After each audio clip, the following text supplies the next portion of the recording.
how to build a winning strategic campaign. Guys, I'm so excited to be here with you today and to share with you a little bit about the essential elements of putting together a strategic winning political campaign. You know, I get asked all the time by my clients, how do I go about winning my political campaign? But beyond just winning, we're completely focused on building your brand identity to the point where you can say, I am the only logical choice for this position. And so that's really what we're talking about when I talk about how to build a winning strategic campaign.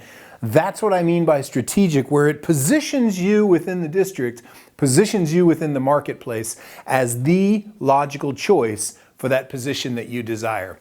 My name is Sean McGrath. Many of you know me as leadersean, and for the last 20 years, I have been helping political candidates get elected. I've been helping them to build their brand identity and to launch political careers, sometimes from the ground up and sometimes from an elected position in which they hold to the next highest office that they're striving for.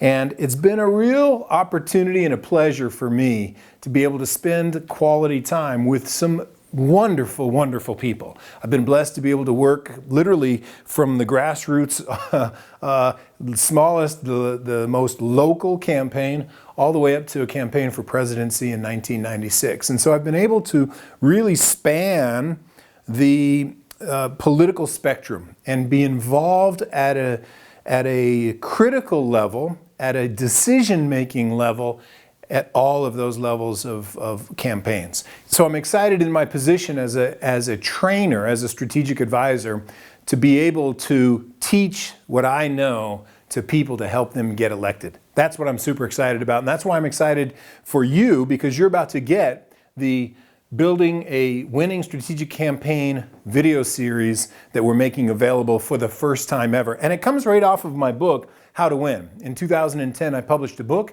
specifically on how to win. And ultimately, what we're going to be talking about are all the details and contents of this book. I'm going to be giving it to you for free on this video series. So let's jump right in and let's get into talking a little bit about what the essential elements are of a political campaign. The essential element number one, if you really want to win and build a strategic campaign, is you've got to be the right person. That's the very first thing that you've got to focus on, is making sure that you're the right person that has a value added mindset. You know, as an elected official, one of the things that you want to do is you want to get people to know you, like you, and trust you. And trust is the medium, it's the currency of the realm in the political world for sure, but also in the election world. People may like you and they may know you, but it doesn't mean that they're going to vote for you. And so you really do have to have that trust factor. And one of the ways that we build that trust factor is by you adding value to people's lives in a meaningful way where they're at today. And so that's the first thing that I look for when I look for the right person who's running for this particular office. The second thing I look for is someone who is grounded in foundational principles. Grounded in foundational principles. You really want to make sure that you're grounded on where you stand in terms of the principles upon which you believe. Why is this so important? There's a lot of reasons why. Number one is because you're going to get attacked by your opponent. And so you have to be able to articulate, this is where I stand and this is the reasons why. But the other reason is because your opponent and your opposition, once you get into the governing side of business, they may have a different set of principles. And together, you have to figure out how to govern. How do we govern this state or this city or this community or this nation in such a way that accommodates your principles and my principles, especially if they're different? So that's an important piece. You've got to be grounded in that. And we're going to talk in depth about that specifically over the course of these next 7 days. Also, 7 weeks, Also, you've got to be decisive. This is a critical element, both for when you're campaigning as well as when you're actually governing. You've got to be the kind of person who can make decisions over a long enough period of time to enact the policies that you believe in, because this country, our government, is set up to go slowly. It's designed that way. The founding fathers made it so that it was decisions aren't going to be arrived at quickly. And so you have to be decisive in the decisions that you're going to make, but then you have to go and argue for them, work for them over a long enough period of time for those decisions and for those principles to be enacted. And so you've got to have that. You've got to be decisive over time. And then you've got to be, last but not least, emotionally capable. This is so important in today's day and age, you guys. You have to have the strength of emotional character to be able to disagree without being disagreeable. And this is so relevant to today's day and age. How many candidates and politicians do you know that are going out and attacking their opponents based on what they believe, and they're attacking the people instead of the ideas? You don't want to be that guy. You don't want that. What you want is to be emotionally strong enough to be grounded in your principles, to fight for them, to argue for them, and to disagree with your opposition, but don't be disagreeable in the process. That erodes trust if you're disagreeable. If you are able to agree, if you are able to disagree and yet still have a dialogue, that builds trust. And so that's an important concept that we talk about. And again, I'm going to go in depth on all of this stuff over the course of this next 7 weeks with you as we talk about the winning strategic campaign. So what's the essential element number 2? Essential element number 2 is having the right message.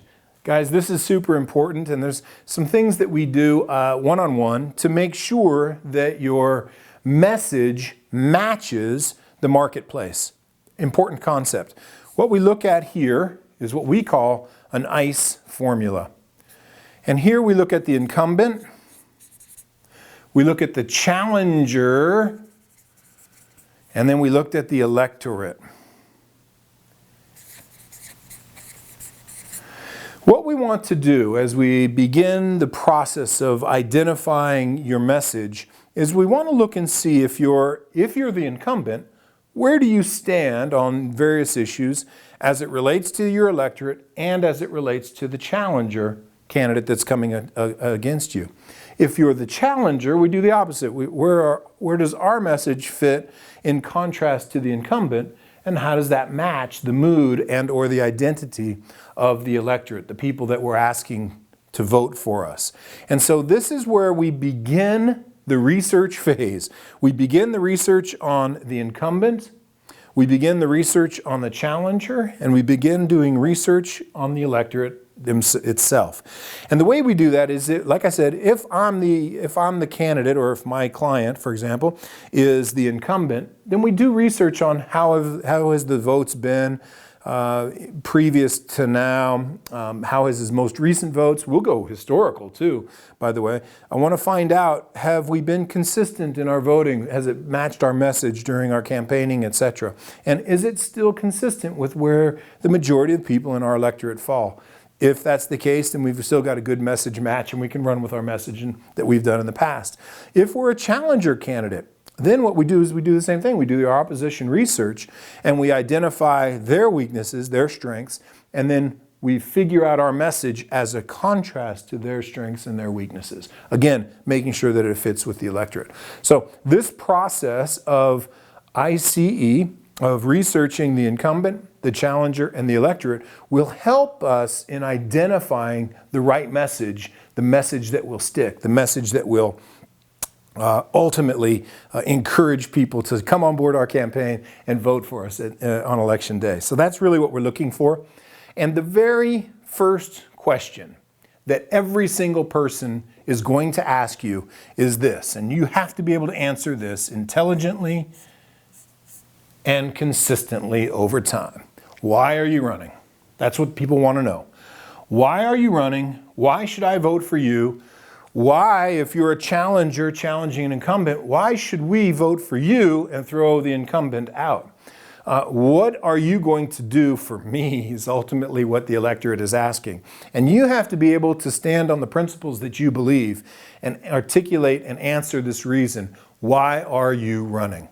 And that whole process, guys, there's a little bit more to it than it sounds pretty simple. When someone asks you the question of why, that sounds like a real simple question to answer, but it's not. And a lot of people, a lot of candidates get tripped up on this notion because they haven't thoroughly thought through why am I running and what makes me a better candidate, or what will make me a better elected official than the current incumbent or the challenger who's trying to challenge me.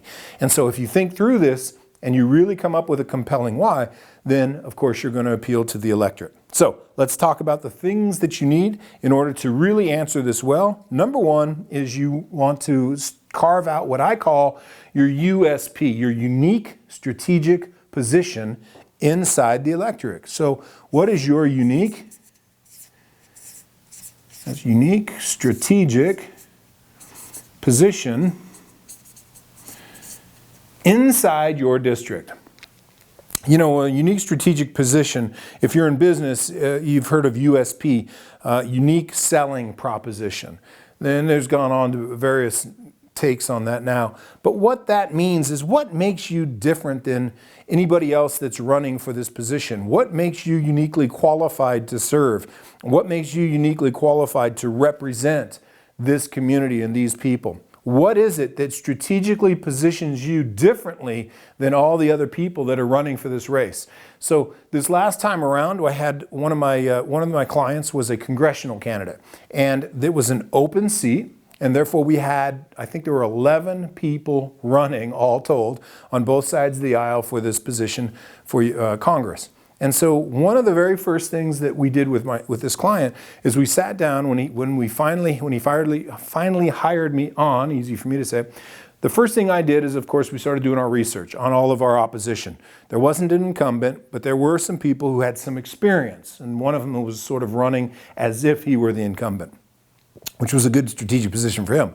So what we did is we tried to carve out our unique strategic position based on his background and experience. And because he's an attorney and because he worked in healthcare, we really focused in on, and because we found that in our polling, the number one issue on the hearts and minds of people at the time was healthcare, was Obamacare. And so what we did is we uniquely positioned him as the only expert in the race who can talk about healthcare meaningfully and he could actually do it, which is why we carved that position out. And then we had to get real busy selling that message. And that's what we did. So we branded him uniquely in this race amongst all the other 10 candidates. There were 11 total. All the other 10 candidates, our unique strategic position was, here's an expert who's qualified to deal with the number one issue in America today. And so it really worked out tremendously well for us. The second thing we want to talk about real quickly is a contrast. This C stands for contrast. The reason that this is so important is because you have to contrast your unique strategic position amongst everybody else's in the race. And if it's a crowded field like we had before, it becomes a little bit more difficult because who do you contrast yourself with? Well, what we identified were the top two, and this in our polling was obvious. There were two big names in the race. And so what we did is we made our unique strategic position contrast specifically with those two, and we forced a wedge right in the middle of those two candidates. One that we sort of pushed out as a Tea Party radical concept, and the other one as an establishment concept, and we came right up the middle as a moderate. And it worked really well for us. So our contrast message was very consistent, and it worked well with the electorate. We were able to gain lots of speed and lots of momentum because we had this contrast figured out. The next one is it has to be compelling. Your message has to be compelling. You just can't bore people into voting for you, no more than you can bore people into buying your product, right? You've got to have a compelling message, and compelling message isn't necessarily the thing that motivates you to run. Your compelling message, generally speaking, is what's in it for the electorate when they vote for you. Change we can believe in. Right? We all know that change we can believe in came out as a result and it really hammered on two different levels. Number one, there was a fundamental disbelief in government at the time when Obama was running, and there was a lot of frustration with President Bush at that time. And so change that they could believe in, that you could get back in and rekindle some belief, that was an important part of that. But the other part of that was the change monicum. And that is what allowed him to create a compelling message, compelling enough to allow him to take on in his own party someone who had huge name recognition, right? Hillary Clinton. He was able to get into the Democrat Party with the message of change. It was change that they could believe in. It was a compelling enough message that it brought him to the forefront. That's what we want to do in our compelling message, is we want to create that contrast that allows people to buy into and understand why we're running and what it is that they're going to get when they elect us. So that's really the key that we want to focus on this compelling one. And the last C here is congruent. Guys, everything we do has to be congruent. Remember I told you earlier, we got to get people to get to know you, like you, and trust you if you really want to win. Congruency is vitally important in the process of developing faith and trust in the electorate. And so that's what we do on our messaging sequence. You've got to have the right message, and these are the critical elements of the message strategy that you have to have when you're running a strategic campaign. Element number 3 is pretty simple. It's the right targeted audience. It's important for us to know the numbers that we need to win. So if you need, everybody likes to say 50% plus 1, whatever. Anyways, you need 51% plus in order to win your campaign. So you've got to have a targeted audience that you're connecting with. And that's really this part of our campaign plan, is we really want to focus on who is our targeted audience and how are we going to get to the winning number that we need to win on election night. And so the way we do that is, number one, of course, is to focus on our base. That's number one. As you're coming through, you've got to be able to bring your base along with you, because the base is the element. Again, these are the guys that are going to vote for you, and they vote consistently. And so we know that. And then we want to build coalitions around your foundational principles. So if, for example, your foundational principles are free market economy, you're not in favor, for example, of a higher minimum wage, then perhaps your coalition would be restaurant associations and things like that. Other associations that are out there, organizations that believe what you believe. NRA for guns rights, and there's lots and lots of associations out there that are coalitions that are come together around the principles in which you believe. And that's what you want to do. That's why that principle piece earlier that I talked about is so vitally important. You want to have that set of grounding so you know who you can go to and talk to about building the better future for our country by electing me. So that's ultimately what we want to look for, those coalitions. You find them in organizations. We also find them in demographics. We find them in our base, of course, but we also find them in demographics. Some messages resonate with women. And so if that's you and that's one of your coalitions, then you're going to build your message around that. You may be wanting to elicit the youth in our community. You'll want to build around that, or the Hispanics in our community, etc. There's lots of different coalitions based on individual demographics. And then don't forget about group and organizational demographics. Whether you've got a religious base or a non-religious base, ultimately what you want to do is you want to focus on coalitions, find those coalitions, and find those that vote in particular.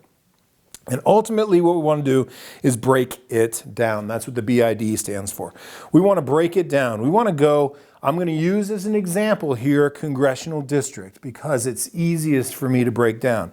So you want to break your congressional district, right, which encompasses multiple districts, down into a county,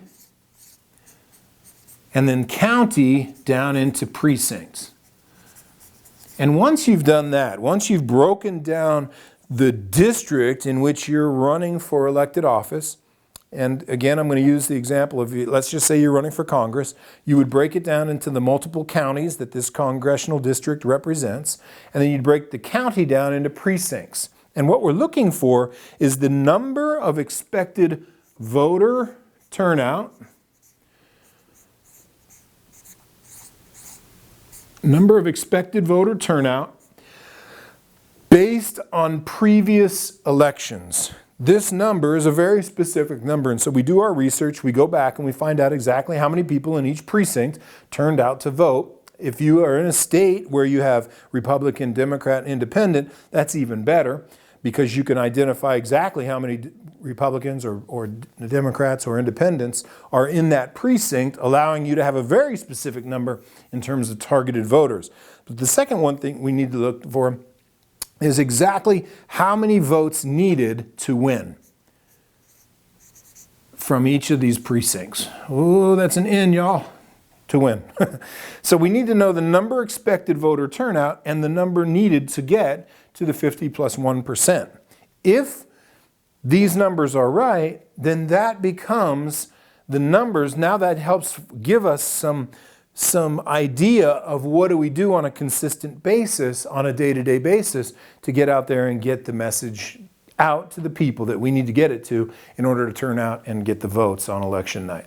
So the right targeted audience is vitally important as you're beginning to put together the idea of what do I do in building this winning strategic campaign.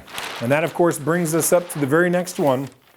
Essential element number 4. Guys, we have 7 total elements. This is essential element number 4, which is the right time.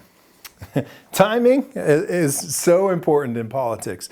And sometimes time is right for you and sometimes it's not. You really have to have a long-term vision on this concept of time. And so I always encourage my candidates, get started now, because you don't have an idea of time as it relates to our place in history. So first of all, our point in history is an important feature of time. Our point in history is important. This was critical for, I mentioned earlier, the Obama campaign. It was critical for him at that moment in time for a young African American in the party who could conceivably challenge Hillary Clinton, who was thought to be the next, if you will, ordained Democrat running for president. He was at a particular place in time with a particular set of skills that enabled him to challenge her with that message.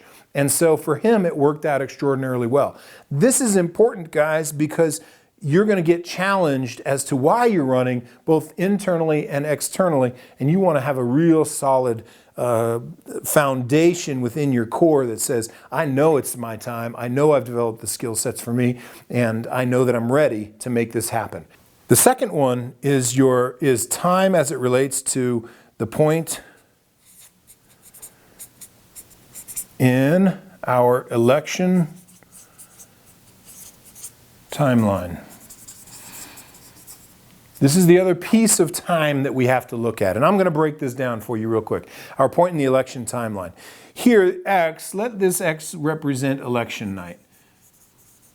This is where we want to, election night. This is where we want to be with a big win. Yay, on election night, right? This is where we desire to be in November. We have a number of times sequences in between here that we have to get things right in this time. So this represents, this is the you are here mark. This is you. And this is where we are at. We start here. And there are 3 critical steps that you just have to take into account as you're getting from here to there. And one of those is, I'm going to break it down backwards, is the primary. You've got to win your primary race. Whoopsie daisy. Yeah, this is the general election. This is your general election. This is your primary election. You've got to win the primary election. Obviously, if you don't win the primary, you don't go on. In many states, you have a pre-primary. The pre-primary is, generally speaking, party focused. So depending on the state that you're in, sometimes you have to be nominated and you have to win at the party level in order to be the party's representative to move on to the general. And so you have to check within your state to find out when their party process is. And it could be through a caucus, could be through a convention. But there are party-focused pre-primary elections that you have to win at in order to go. And then before you even do that, you have one event that's massively important, and that is your announcement. Your announcement, I put this down as an event because a lot of times candidates will announce their intention to run and then they disappear. They fall off the chart for a while and then they sort of reemerge as it gets closer to the pre-primary. And that's not what we want to do. What we want to do is we want to start building our momentum here and building our case here, and we want to peak all the way till the general election. And this is where we really want our message and everything to be in peak flow right here on our timeline. What you don't want to do is to peak, go off the radar, peak, go off the radar, peak, and go off the radar and hope that you win. That's a terrible campaign plan. That happens more often than not if you don't plan out your processes by date. So this is really what we want. And we're going to start from where we're at today, when we're going to make our announcement, how we're going to get through the caucus system or the party system, how we're going to win the primary, and then ultimately how are we going to win on the general election. So if you understand this concept, we're going to come back to this when it comes to fundraising, because this is so vitally important when it comes to momentum, what they call the mighty mo in a political campaign. And you know it when you see it and when you feel it, and when you're part of a campaign. That's exactly what we're doing, is working so hard out here when, in the primary, there's a very small pool of people paying attention. In the pre-primary, there's even fewer people paying attention. And when you make your announcement, there's even fewer people paying attention to political race. And when you decide to run, you're the only guy thinking about it. And so we got to go from your concept, your belief, your desire to build, to your announcement, to the primary, to the pre-primary, to the primary, and then to the general, where you've got a whole bunch of people that you've got to convince that you're the right person at the right time. Make sense? So that's how we focus on time and that element of time in building the winning strategic campaign. Guys, we're on element number 5, heading down now to element of 7 elements of what makes for a winning strategic campaign. And we're going to go over all of these over the course of the next 7 weeks in depth, in detail. And I'm excited for you to get this information because it will make a difference for you. For me, this is so vitally important because I've always lived with a mission in life, and that my mission in life is to positively influence the quality of people's lives. And I thought about this when I first got into this business and I first got into politics. For me, I really wanted to just positively influence the quality of people's lives in my community. And I thought that I'd be able to do that as an elected official. And I was able to do it as an elected official, but I wanted more. And ultimately, I came up through the party process. I actually had an opportunity to serve in the state legislature, and I felt that it wasn't big enough. I really thought that I could give more, and the one way that I can do that is to help more and more candidates win their elections. And now I'm blessed as a coach, as a trainer, to be able to really touch and help people with this kind of training so that you can go out and positively influence the quality of their lives. And indirectly, I've been able to do the exact same thing. So I'm excited about that. So that's why I'm so excited about these next few elements that we have here and for this training. The next one in building this is the right mediums. Guys, this is so critically important, and I'm going to go over this quickly, but the first one is print. The print medium is both ads and direct mail. There's different kinds of direct mail, and the kind of advertising I'm talking about here is generally in newspapers. The significance of advertising in newspapers is decreasing. Direct mail is continuing to be strong. Great case to be made for direct mail, whether for building your name identity, for issuing a contrast message with you and your opponent, or for fundraising. So sometimes you can combine a couple of those elements, but generally speaking, that's not. So right mediums, the first one we have to pay attention to, of course, is print advertising and direct mail. The second one, of course, is television and radio. Television and radio are still giants, and they're going to continue to be in every single election for quite some time. But they are beginning to be caught up to with the internet and social media.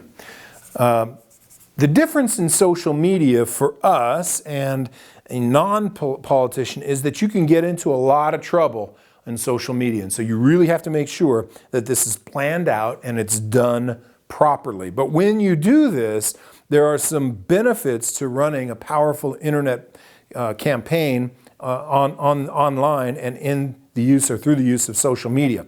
So in order to do that, you want to focus on the 4 C's. The 4 C's here are content. Content is still king when it comes to the internet. Community. Clarity.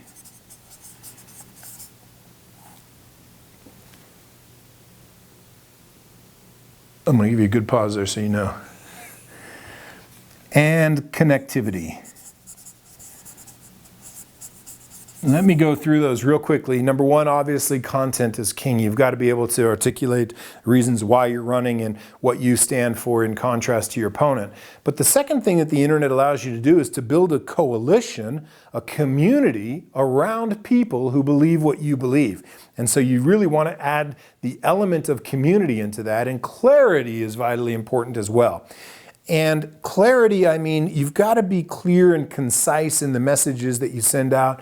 Be very cautious about Twitter, as you know. You can easily say the wrong thing at the wrong time, and that will come back and bite you. So you've got to be careful that the messages that you send out are very clear, very articulate, and they are not, there's no ambiguity there.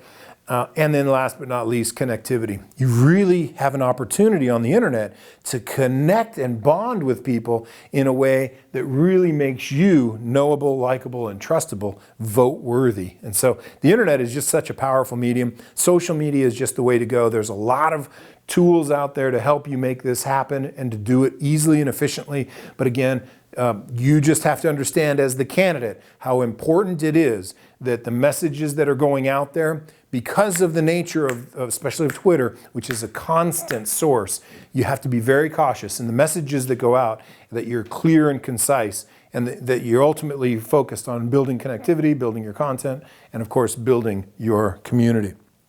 And then fourth, of course, last but not least, is your one-on-one and your group live. Live connections. You're going to be doing an awful lot of one-on-one. You're going to be talking to people individually. You're going to be talking to people in groups. You're going to be going to meetings, and you're going to be going to forums. And we're going to spend a lot of time. I spend a great amount of time with my candidates on how do you message one-on-one and how do you message in a group context? How do you stand up in a forum or in a debate, if you're so lucky to be able to have a debate? How do you get up there and convey your message in a compelling way when you've got your opposition seated right next to you or standing right next to you? And so we're going to talk a lot about how do I do this on a one-on-one basis and how do I do it in a group setting in front of a live audience to make it so that I'm not just another one of the guys on stage, or to make it so that I'm not a shrinking violet against my opposition who may or may not be very good at debate. So the live aspect is very important. We're going to spend a great deal of time on that when we talk about right mediums in our training, the training that you're getting for free by signing up with this. And here we are coming now down to the last two. Essential element number 6 in how to build a winning strategic campaign is having the right people around you to make you successful. Guys, I'm going to go through this pretty quickly because I truly believe that with just a handful of people, you can mount a winning campaign. But the concept of together each accomplishes more is important. This is a team sport.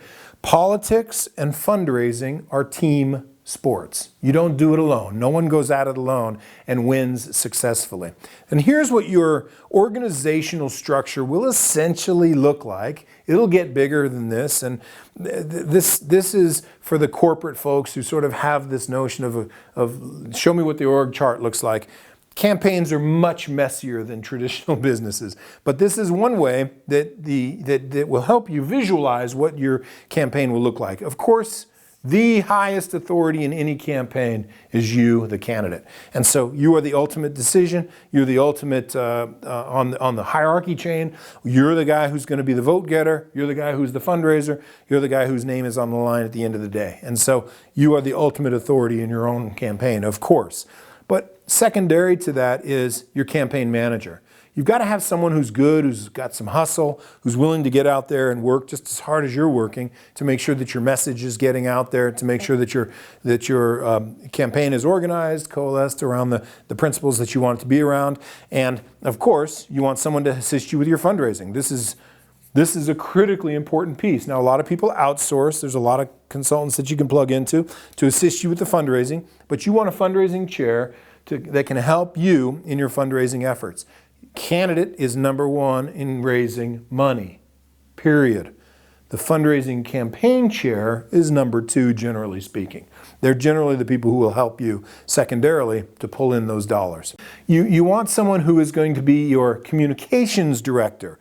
Remember, we talked an awful lot earlier about communications. You want to make sure that you have somebody who can help you with getting your message out there. So if you're focused on social media, you want someone who can help you with the social media aspect. You want someone who understands how to write a press release and deliver the press release to the press. The press still matters.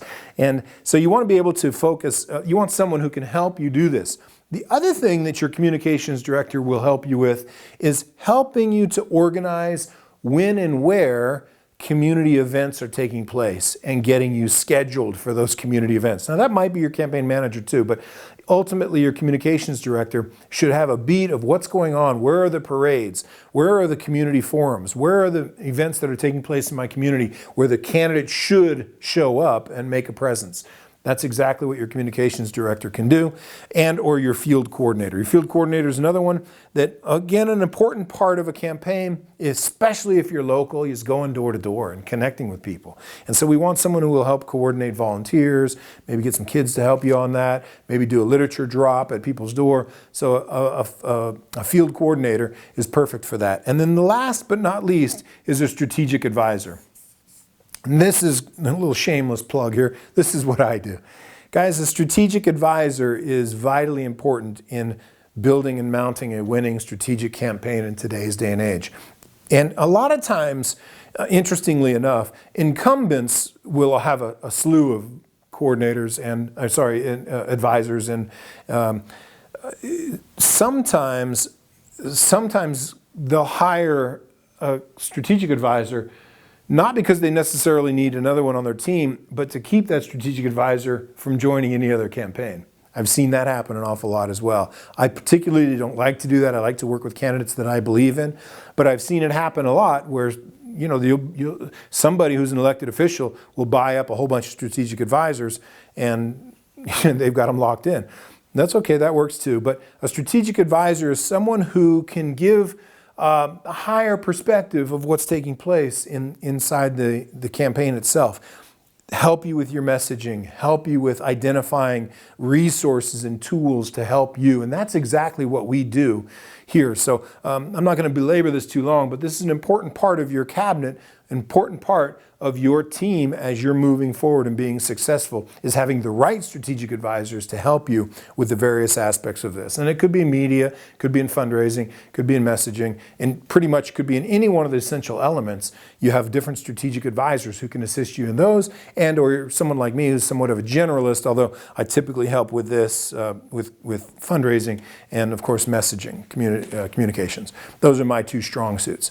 And then you'll have some advisors who are really focused on breaking down and getting the numbers. And so anyways, there's a whole slew of those. You don't want to try and go at it alone, though. It's vitally important that you have someone on your team because your opposition definitely does. So you got to get the right people on board. The only other thing that really does, guys, it makes it a lot of fun. Campaigns can be tedious. Man, there's a lot of work, and you're working long hours, and they can be very challenging and very stressful, especially when you're getting into the primary season and you're moving towards the general, and it becomes you against your opponent and you're fighting. It really helps to have someone in your corner that you can connect with and that helps you just get through some of the difficulties. Here we go with campaign essential element number 7, last but not least. This is one of the things that is so vitally important to the entire campaign, and that is having the right amount of money. Guys, I've seen more campaigns fail because they haven't had enough money at the end of their campaign. If you remember back to that chart a few pages ago, I showed you the continuum on time from where we started to the general election. What often happens is people raise money, they spend their money, and they peter out at the end. They don't have enough money at the end in order to get their message out or to offset the attacks that come at the very end when the majority of the general electorate is actually paying attention. And so you need to have enough money. So how do we do that? You start now. Hate to tell you guys, but you got to get out there and start raising money right now because you're running out of time. You don't have it may feel you may be 2 years out and you may be thinking, well, my election isn't for 2 full years. 2 years goes by quick. And what you're going to find at the end of your campaign, if you don't have enough money, it's because you didn't start early enough. So start early, start now. The next thing that you really want to focus on when it comes to your fundraising is to create a budget. Create a budget, guys. You've got to have a fundraising plan as well as a campaign plan, because a budget will help others to see that investing in your campaign is a good thing to do. In other words, if I'm coming to you and I'm asking you to give me $2,000, $20,000, $200,000, I better have a plan on how I'm going to spend that money, and that money that you give to me is actually going to help us win. You want that on paper, you want that confidence on paper so that A, you can make that kind of an ask, and B, when you do make that ask, they can confidently give you money because they see that you've budgeted for your campaign and for winning your campaign. The best way I know of raising money is to develop what I call a Donor Dream 250.